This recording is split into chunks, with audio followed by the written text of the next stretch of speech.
Alright, so you've been thinking about starting your own online store. You're ready to get out of the rat race and escape the 9-to-5, or at the very least start a side hustle you can call your own. You're willing to learn about marketing and driving traffic and making sales, but there's just one problem. You don't know what to sell.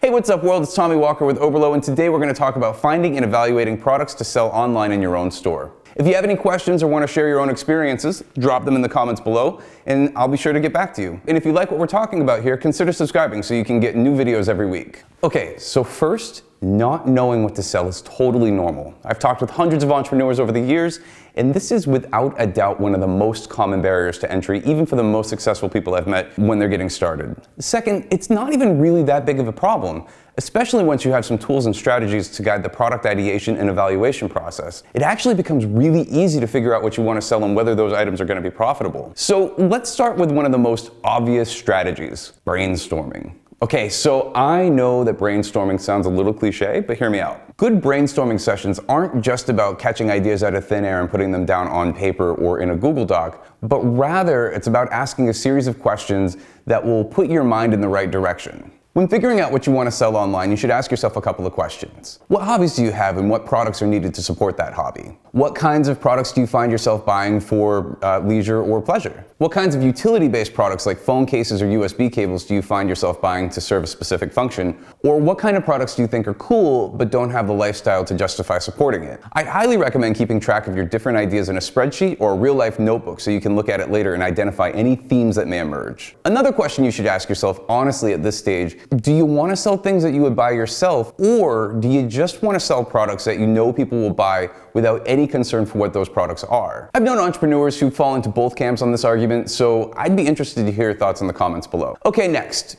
So by now, you should have a few different product ideas, or at least found a specific industry like men's fashion or office essentials that's caught your attention. Once some themes have started to emerge from your brainstorming session, you'll need to do some research to find out just how many other brands are selling and competing in the same space. If there is a specific or product type you'd like to sell, search around online and see how other websites are pricing, advertising, and marketing the same products. How do they position it? What kind of photography do they use? How are they writing their product descriptions? What other products do they sell that complement that item? You see, for most people, marketing and sales is something that just happens to them. There's almost this disconnect in our minds that when we see products featured on a shelf or at a store or on a website, that these were deliberate choices made by another person with the sole purpose of getting you to buy. But when you can take a critical approach to analyzing and dissecting those choices when you're trying to figure out what to sell online, you can develop an appreciation for how that inventory was curated and how the design of the store brings everything together. An exercise we're trying is finding a niche store in your city or town and simply take notes on how different products are grouped near each other. One example is how surrounding this model and clay at my local craft store, you'll also find various sculpting tools, project books, and accessories that enhance that sculpting experience. It's also important to realize, especially when you're starting out, that you don't need to go big to begin with. You don't need to start a whole craft store if you want to specialize in just selling sculpting materials. Websites like Instagram and Pinterest are fantastic for finding niche products to sell and validate whether or not those products generate a lot of interest. For example, I personally have an obsession with journals. By simply typing journals into Pinterest, you can see a wide variety, from marble-covered journals to classy leather-bound journals, productivity journals, pocket journals,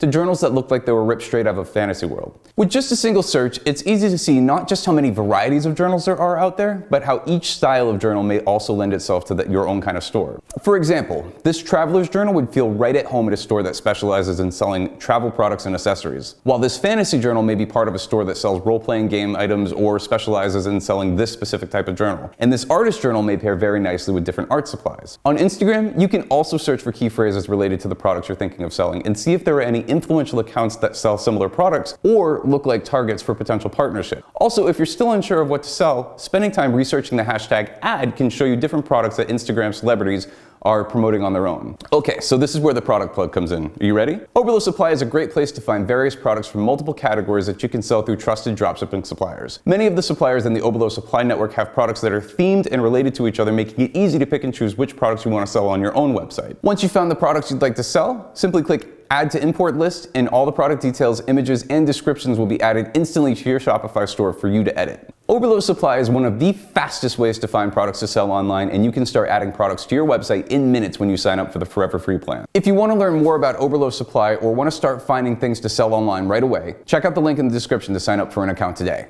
And if you want to know more about how all of this works or what dropshipping is about, click on the card to learn more about dropshipping. Now that you've been doing this research on what to sell, let's see if you can find some ways to gauge interest in your products. Google Trends is an underappreciated tool by Google that allows you to see the trends in search volume for different key phrases over a long period of time. Typing a phrase into Google Trends can give you an idea of whether that phrase is part of a rising trend, part of a fad, has a steady long-term interest, or is on the decline. For instance, a search for the phrase matcha tea reveals that this is a trend that's been steadily on the rise since 2011, with interest peaking at the beginning of every year. This gives you an idea that the matcha tea market may be a good one to enter if the trend continues to rise, but since the trend has been continuing to rise for several years, there may be strong competition with other matcha tea sellers. The phrases fidget spinner and hoverboard, on the other hand, reveal a sharp increase and sharp decline in interest over a short period of time. That's because these products were part of a buying fad and consumers couldn't get enough of them at first. Many dropshipping merchants are constantly on the lookout for these kinds of buying opportunities because if you can identify a buying trend early enough, you can cash in by being one of the first early sellers of a product that's in high demand. The counter to both of these trends, however, are fairly steady trends such as the phrase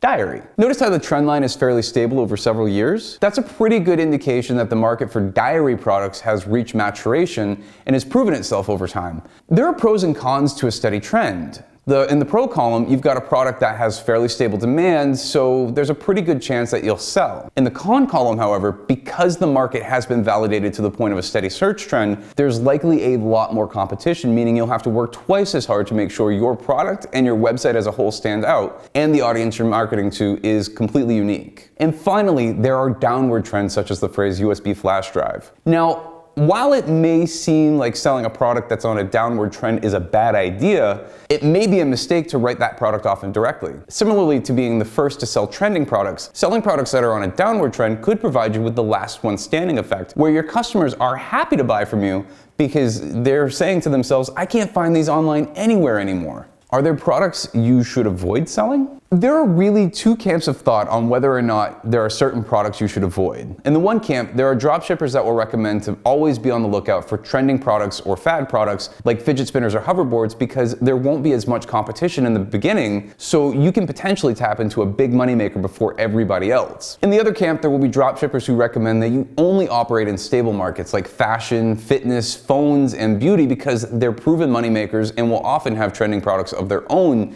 that will generate a lot of interest and demand. Really, neither of these approaches to product are better than the other, and what it comes down to is your own tolerance and skill. If you know you've got the skill to turn something like a fidget spinner into the next big thing, then you should absolutely cash in. But if you'd rather only sell safe items like sunglasses, watches, and bracelets, knowing you can make your product stand out over the millions of other options available, then that's the route you should go. The only things you should really be absolutely avoiding are selling copyrighted items or items that are restricted, banned, highly regulated, or blacklisted by your payment processor. For a complete list of blacklisted products, follow the link in the description below. But generally speaking, just try to make it easy on yourself and find products that don't require a ton of extra work to sell. Okay, and finally, you may have noticed I didn't mention any specific products you should sell right now, and that's because the list of top selling products is always changing. And just as a quick reminder, Oberlo gives you access to millions of products you can sell online in minutes. If you'd like to find the best products to sell online right now, be sure to check out the links in the description below. And I'm serious, I'd really like to know if you want to sell things that you would buy yourself, or if you just want to sell products that people would buy without any concern for what those products are. Alright, that's all I've got for today. Hit the subscribe button and notification bell if you'd like to know when we release a new video. We'll be adding new dropshipping videos every week where we'll be sharing our best secrets. Thanks a lot for watching, and until next time, learn often, market better, and sell more.